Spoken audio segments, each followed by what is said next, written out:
O recado para essa pessoa que acumula é o seguinte: ter consciência de que isso não convém, né? E que ela pode buscar ajuda, deve buscar ajuda, que ela vai ser compreendida e que não vai ser nada ameaçador, né? Que ela vai ter uma ajuda eficaz, uma ajuda eficiente, que vai ser entendida, né? E que tem recursos, e que tem que ter acesso a esses recursos, e que não tem que se constranger, que chegou nesse nível, sim, chegou, mas pode sair dele, né? E que tem pessoas para ajudar. Sabe o que nós fazemos? Nós entramos com a pessoa nesse compartimento conturbado dela, da interioridade dela, e não entramos nesse compartimento, sabe, para sentir asco, nojo, nada disso, para condenar, né? Para fazer ela perceber que aquilo é desconfortável e que pode ter alívio, que pode ter paz, que pode sentir conforto. E aí vai ser abraço. Como a senhora disse a respeito de ser uma doença que atinge o pessoal da terceira idade, especialmente, né? Mas você citou também algumas condições de adolescentes. É mais comum na terceira idade. E o adolescente começa assim por esses pequenos... Foi o toque que eu dei importante. Vamos parar com isso agora. Não foi? Eu disse isso. Olha, você pare de ficar guardando essas coisas. Vai arrumar uma mala para viajar. Tudo que tem dentro de casa ela quer colocar dentro da mala para viajar, porque vou precisar, vai que eu preciso. Vai que eu preciso. Está arrumando a mala e passa um unicórnio, ela põe dentro da mala, vai que eu preciso. Exatamente.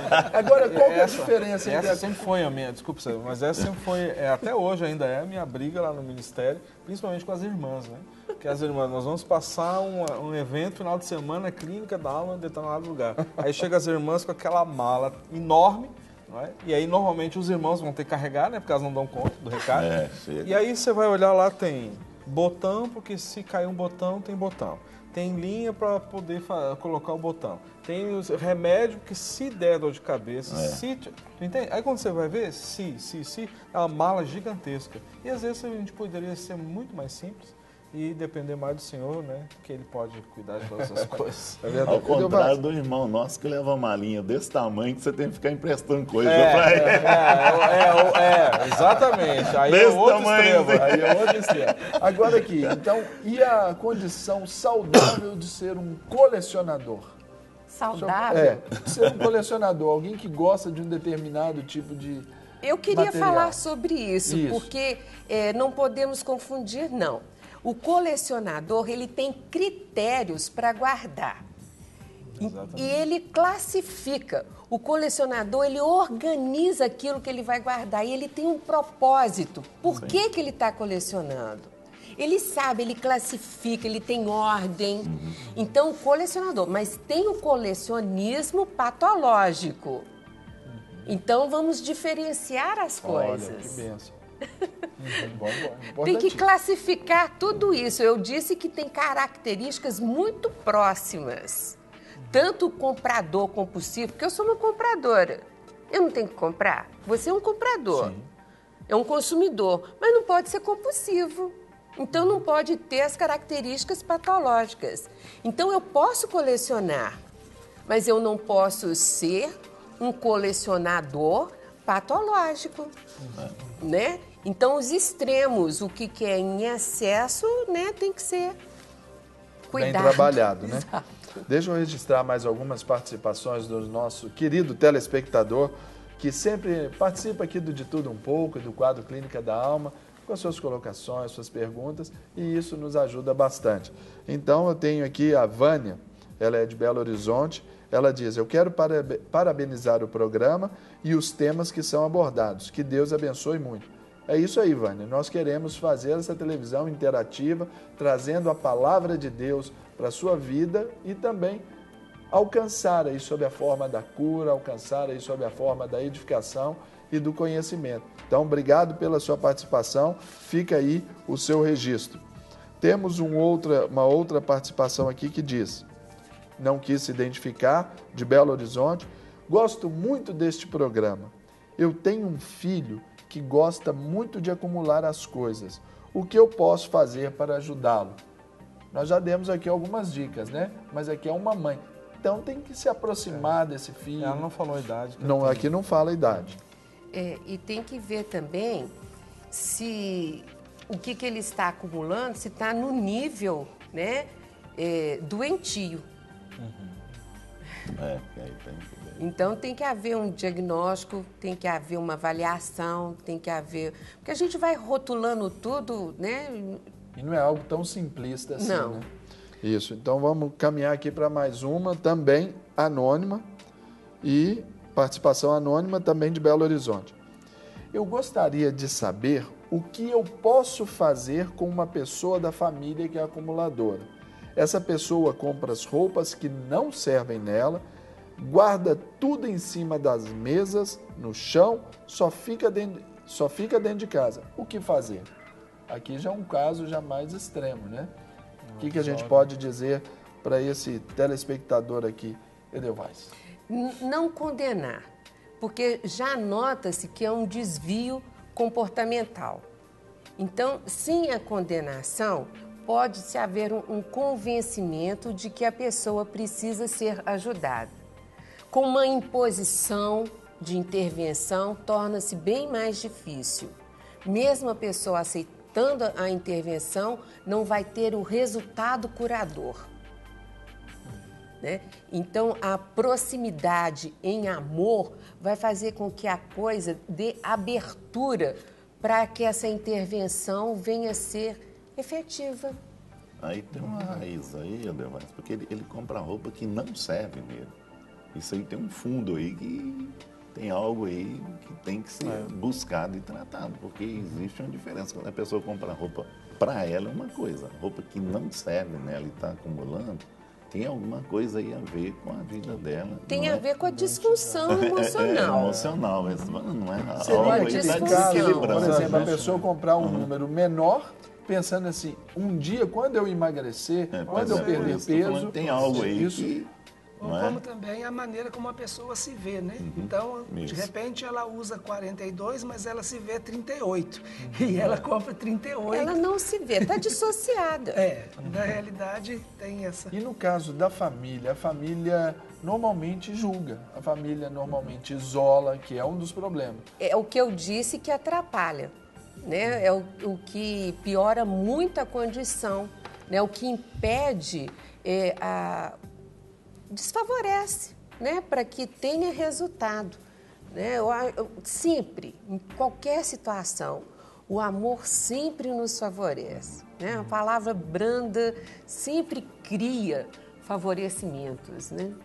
Talvez a pessoa precise até de ser amada, né?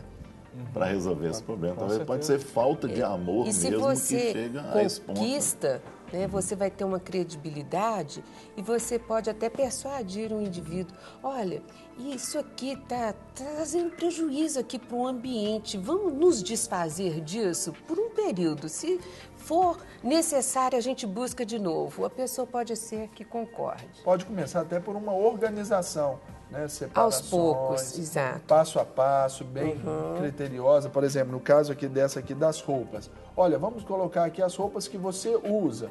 Essa que vocês estão usando, você não usa mais, vamos deixar ali, porque se for num tempo futuro, isso ajuda? Nós não vamos entender o critério que a pessoa usa para reter. Mas, por exemplo, Não estabelecer é para poder porque dispor. serve, porque não serve. É muito complicado. Se você for fazer a faxina de um acumulador, você não vai entender o critério. Tem uma coerência. Não, não tem lógica. Isso não tem. Eu queria colocar uma questão, Edelweiss. Quando colocou a possibilidade de um comportamento desenvolvido, adquirido, né? Sim. Então, a pessoa ela vai desenvolvendo esse comportamento até chegar no nível onde ela não dá conta mais. Ou as pessoas ao redor não dão conta, porque ela continua dando conta, né?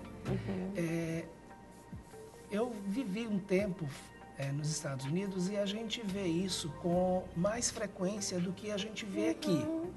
Então, as pessoas elas vão juntando, acumulando, Aí depois elas passam por um processo, colocam um punhado de coisas no sótão, depois o sótão está cheio, começam a colocar um punhado de coisas no porão, aí o porão também está cheio, aí eles constroem uma casinha do lado cheddar e começam a colocar naquela casinha do lado e isso vai se desenvolvendo. Aí aquele cheddar é pequeno, coloca-se um outro maior, né, ou um outro do lado e vai começar, se desenvolve tudo isso.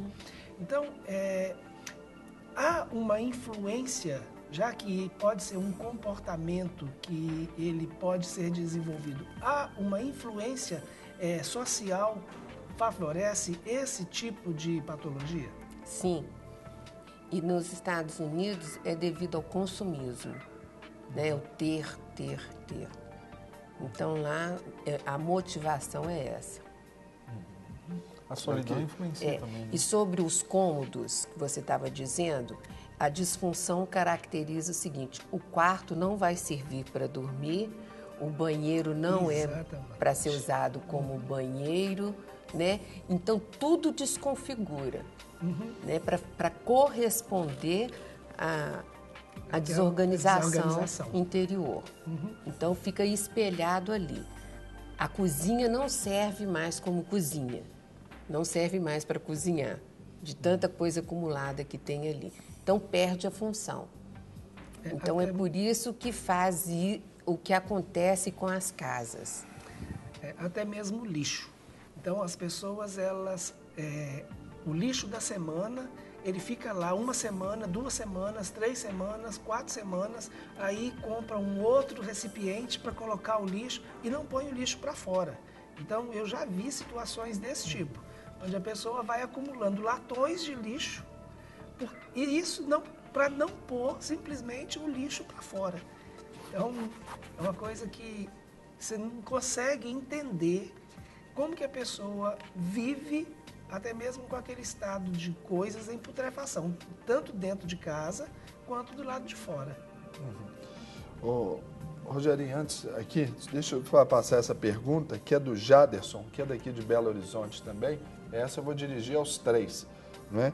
Ele coloca assim: a palavra do Senhor é como espada que separa a alma do espírito.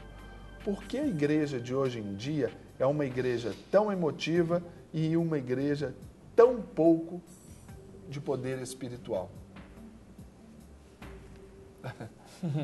Boa pergunta, mas na realidade não é uma pergunta, né? É uma afirmação. Ele está colocando uma afirmação. Na realidade, existe isso mesmo.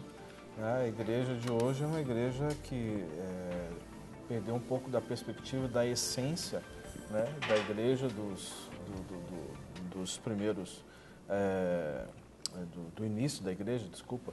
E a gente entende isso. A questão espiritual, ela tem andado muito associada com as questões, tem que andar associada com as questões emocionais, ou seja, relacionadas à alma. Não tem como nós desassociarmos. Nós somos tricotômicos, cremos nisso, dentro da perspectiva da igreja, que somos tricotômicos, corpo, alma e espírito. Então, isso acontece. Agora, a perspectiva da igreja, de repente, não enfatizar tanto a questão do espírito, muitas vezes é porque a igreja ela perdeu um pouco dessa perspectiva na questão das coisas do mundo hoje, né? O mundo tem influenciado muito a igreja nos dias de hoje. Mas, graças a Deus, nós podemos ver que existem igrejas que entendem isso, dessa influência que precisa ter, ou seja, de nós buscarmos o Senhor e que o Espírito ele possa cada vez mais nos influenciar através da intercessão, da leitura da palavra, dos jejuns, do conhecimento. Do conhecimento é o que a igreja tem buscado. É isso aí.